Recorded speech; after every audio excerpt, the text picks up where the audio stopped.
Happy New Year, folks. I hate doing this. I've never done it. Makes me really uncomfortable, but I want to chat in front of the camera a little bit. And the reason I want to do this is it's something that it's just a challenge that I want to give myself in the new year to try to overcome some fears and some things that I'm not super familiar with or super comfortable with, and this is one. But I've got a ton to say. Usually I do a write-up at the end of each year, like, oh, this is kind of what happened, this is what I'm looking forward to. But it's long and robust, and there's a ton to it, and there's a lot of depth. And I figured the easiest way to kind of just get it all out was to just chat through it.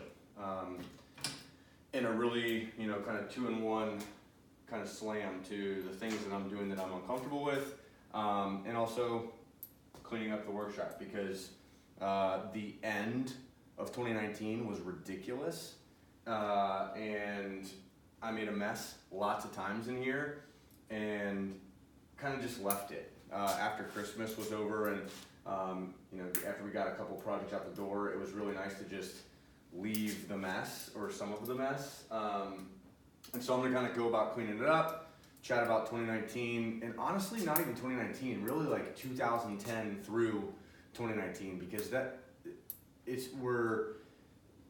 we have this really interesting opportunity going into 2020 to look back at the year, but also the decade. Like I look at 2010 through 2019 as kind of the decade when I became an adult. And it obviously didn't cleanly correspond with the age of 18 or the age of 21 or anything special like that, but so much happened from 2010 through 2019 that it feels like that just felt like a really big decade for us, for our family, for me, for our family. And so I'm looking kind of all the way back to 2010, all the way through. And so I'm going to talk a little bit about some things that kind of happened over the decade, things that have happened in the past year, and what I'm looking forward to in the new decade and the new year. And like I said, I'm going to do that while I'm trying to get this stuff cleaned up. But one of the things that, when I talk about the decade,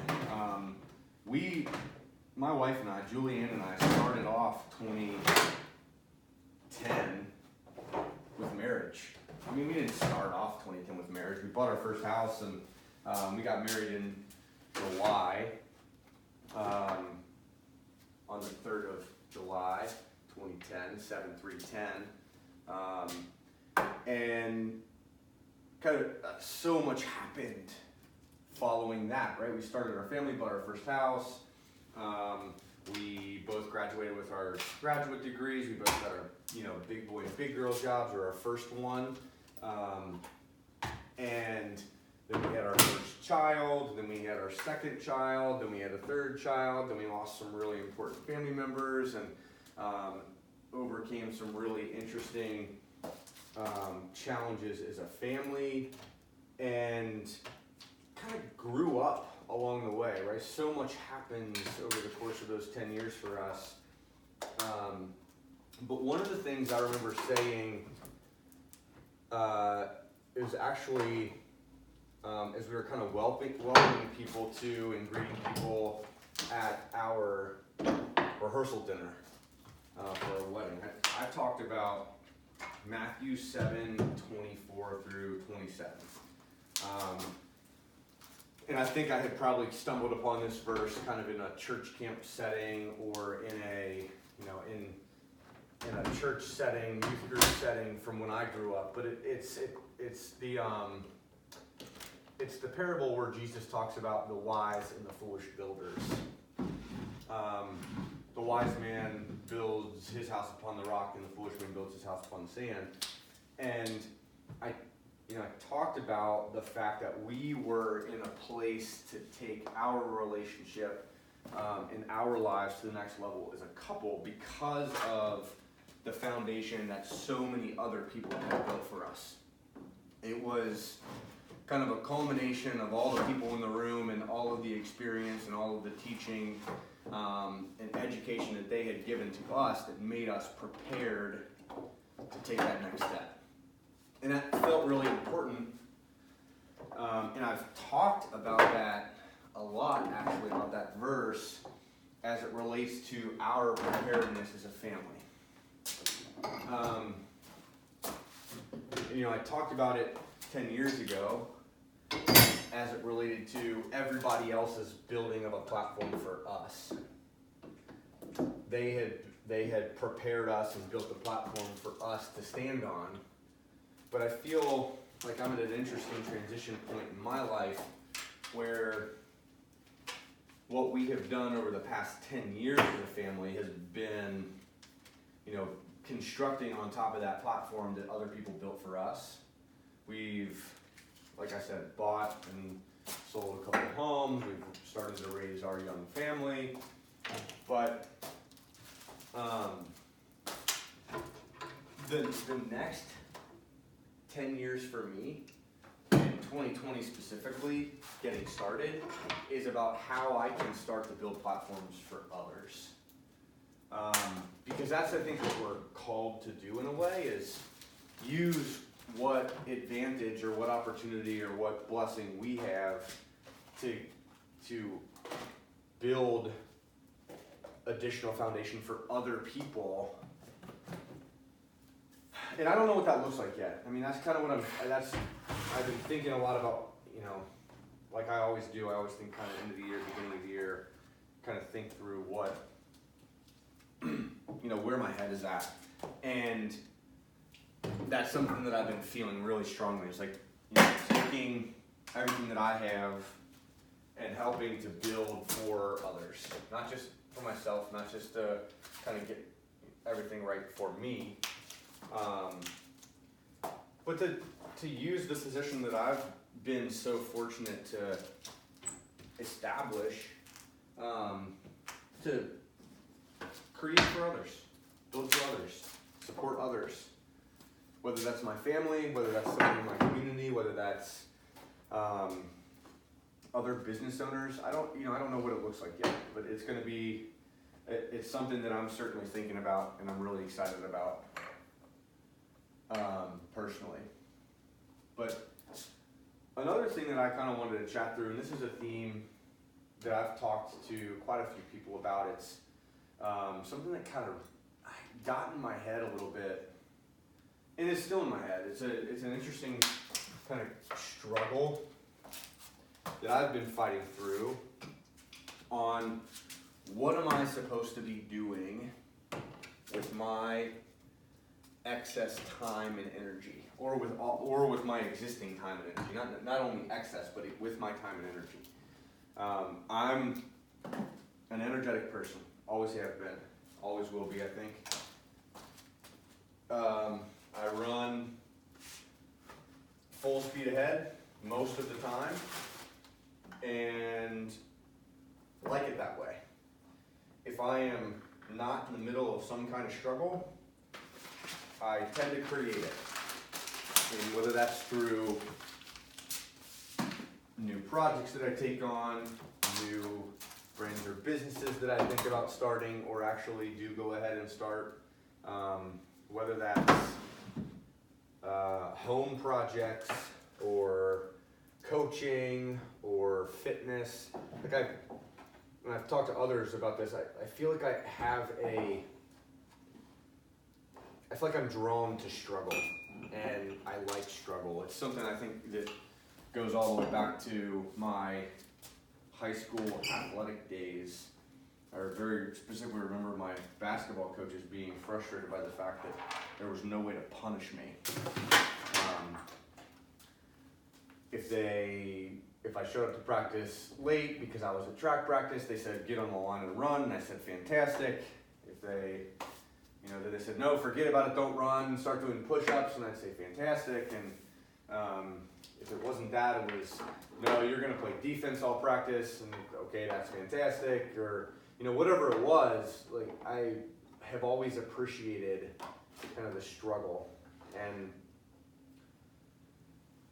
But there's something really interesting about the past several years that struggle has been amplified by some family stuff that's been going on. I'm not going to talk a ton about it, but we've had a lot of family struggle, and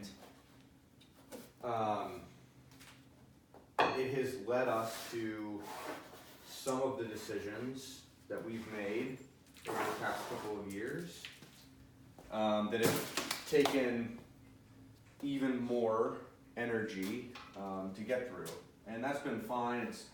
I've grown a ton because of that, and have been really excited about that, being able to kind of rise up and deliver when it was needed.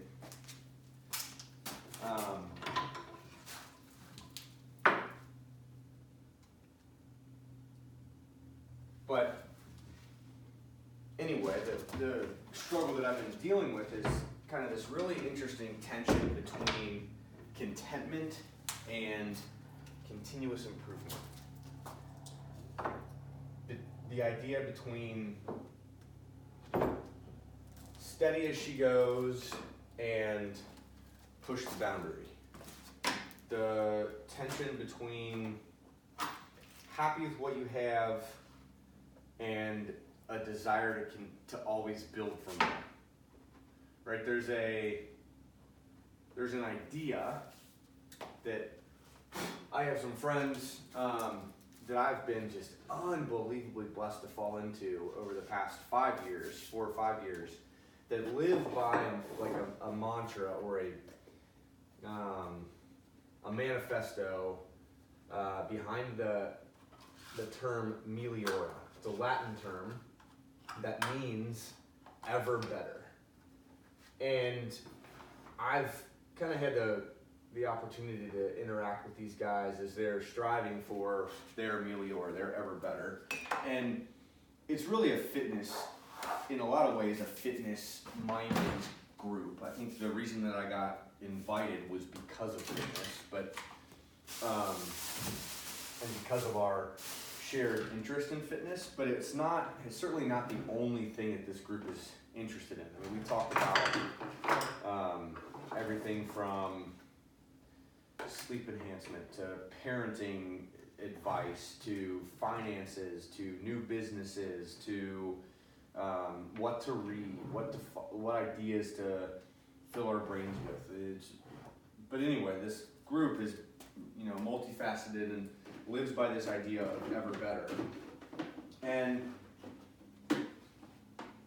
But I grew up recognizing that we're provided for. We're very much provided for. There's another parable that Jesus tells in Matthew about the flowers of the field, the birds of the air, that if God would clothe them in all their splendor, just imagine what he'd clothe us with. And I think about that, especially in the context of how much I love nature. And it really always sets me kind of back a little bit. Like, man, I am pushing really hard, but I don't really have to. Like, God is here to give me what I need. He is. I ask, he shows up. I need, he provides. It's really that simple if your faith lets you stumble into that. I was super blessed as a kid to have parents who taught that and built that into us, that we're kind of all right. Everything's covered for the most part. And that tension between everything's covered, everything's fine, everything's good, and ever better has been one that I've been kind of struggling with and fighting through for almost a year now. And I've talked to a lot of people about it in different spaces, a lot of mentors, a lot of folks that I would consider wise counselors. And honestly, for a while, I was seeking so much input that I stumbled on a whole new network of wise counselors and mentors and friends, and that's been I think one of the most incredible parts about 2019 for me has been the openness of so many to give back when they don't really have to. And I reached out to these people, and I hadn't, I've talked to them in passing or have met with them at different events or know them, kind of as acquaintances from X, Y, or Z. You reach out to them and say, hey, I'm thinking about this idea. I've been kind of struggling with this in my life. I know that you're somebody who lives by a shared belief system, and would love to, grab a cup of coffee and chat through it.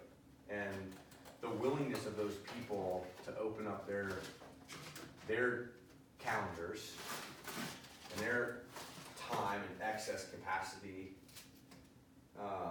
to spend it with me as I'm fighting through this kind of struggle myself was just really, really interesting. I think that's part of what drives me to be interested in using the next decade to build for others.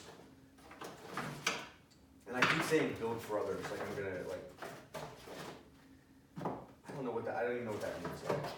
I really don't know what it means yet, but it means something. And I'm gonna keep saying it, and I'm gonna keep talking about it until I really have a full grasp on what that actually looks like. But the fact of the matter is these people open up their time, open up their lives to bring me into it, and to talk with me about what I've been thinking through, very personally. Not even, there's no professional context to this. There's no quid pro quo. There's no you give this, I get that. It's really just, hey, let's have a conversation. And that successful business people and entrepreneurs and colleagues of mine and folks have been willing to have that conversation was really, really cool. It's something, I always get a little bit sentimental at the beginning of every year. My pawpaw's birthday was January 2nd. And it's been a while since we've had a birthday for Pawpaw. He passed away in 2011, August 2011.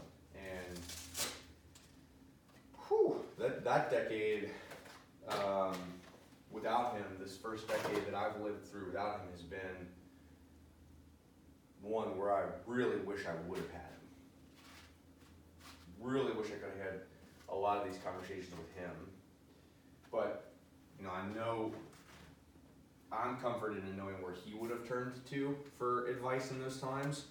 And the book that I'm turning to in those times is the same one that he would have turned to, which is the Bible. So, we kind of rambled a little bit on a lot of different topics. All to say that 2010 through 2019 was unbelievable as a whole, in its entirety. But there have been some really, really dark times for us as a family. We've lost some people. Some really just unbelievable people on both sides of our family that kind of were the standard bearers for what we aspired to. And that has been really interesting and maybe that's a little bit of why I'm trying to figure out what legacy I want to leave and who I want to, what I want to give my time and energy to. I've talked to some new friends that I've made over the past year about dreams. What is your dream? What do you dream of?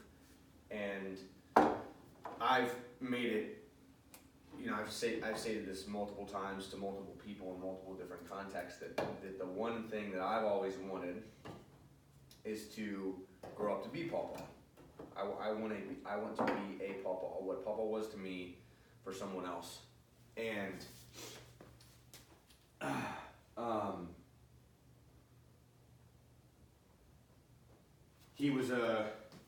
Papa was a very selfless person, a servant, a very, very true servant, leader. And I think that's, all this kind of lines up for 2020 to be a really interesting, 2020 and the next decade to line up to give me, the start to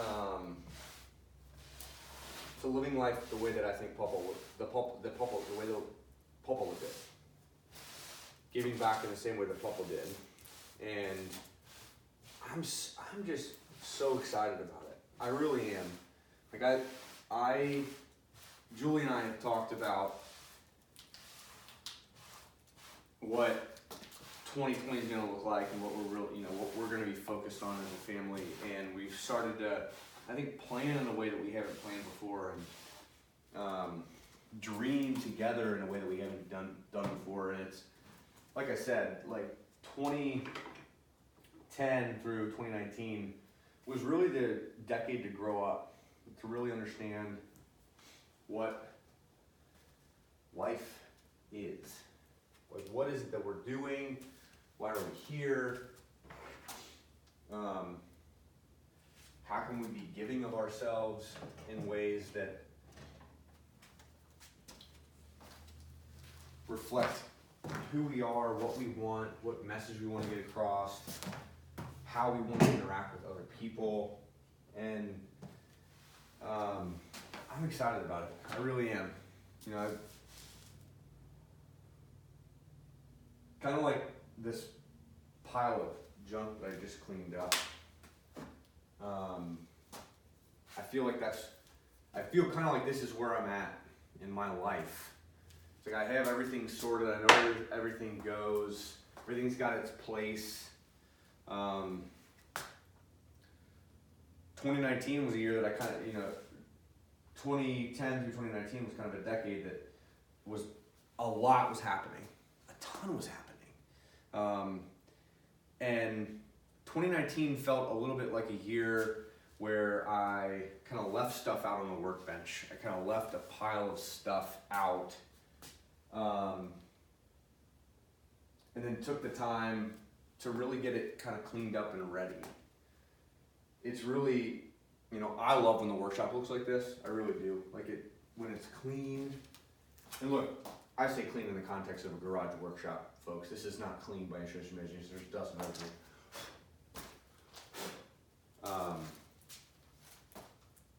But it's ready to go. Like, it's ready to use. It's a platform.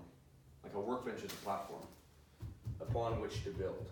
And I think what we have done, what I have done over the course of the past decade, is get the platform ready to build on. I'm excited about it. I'm eager to take the next step, continue taking the step toward that dream of becoming to others what Papa was to me. I'm wearing a hat. You can see it. My daughter's got it for me for Father's Day, I think 4 years ago. 3 years ago, maybe. It was before Cecilia was born. So Noelle and Grace would have gotten it for me. But I never wore it. I'd look at it, that is the most ridiculous thing that anybody can say about themselves. Best dad ever.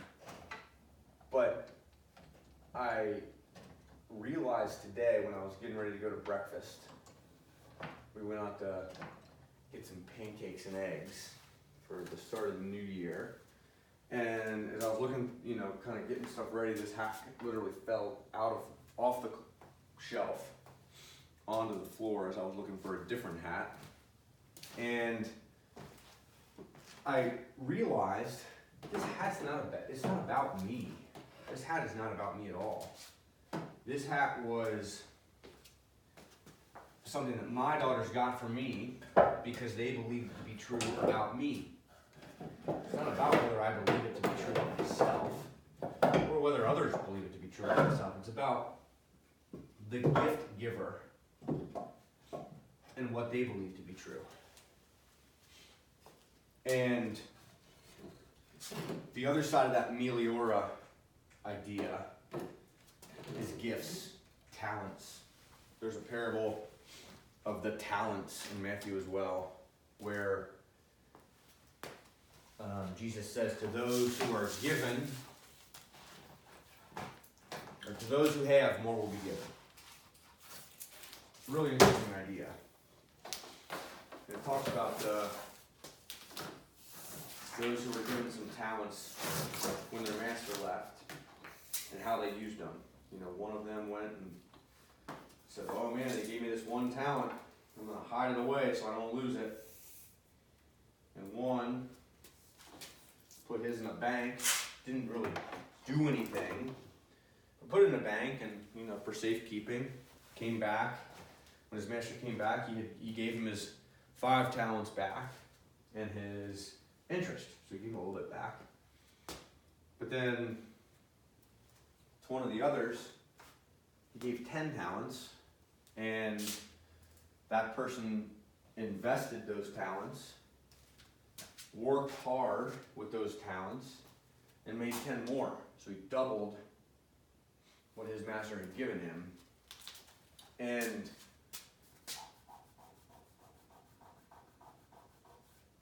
I've recognized over the course of 2019 that I have some talents, some gifts that God's given to me, that my master has given to me. And it's not about excess capacity or how much energy I have. It's about being true to the gifts that I've been given and figuring out how to use those gifts. It's about the giver of the gift and how you honor the giver of that gift by what you do with that gift. So I put this hat on today, this Best Dad Ever hat. I'm pretty sure I'm going to wear it a lot now that I've kind of had that mindset shift. Because when I put it on, my first thing Noelle said when I walked downstairs this morning was, Dad, we gave you that hat for Father's Day. It's so cool that you're wearing it. She was so excited that I was using the gift that she gave me. And I think that's what God would say. That's what God is going to say when we step out of ourselves and use the gifts that He's given us. And I'm excited, man. I'm excited about 2020, about using the platform that others have built for me to stand on to build platforms for others to use. And I think big, huge piece of that is fatherhood. Huge piece of that's fatherhood. Being, living up to as much as I can what I wear on my hat. What my daughters have asked me to wear on my hat. Best dad ever. Huge opportunity. Huge responsibility. To build on a platform that others started for me, and now that I can now expand on. I hope you guys are excited about 2020 as I am.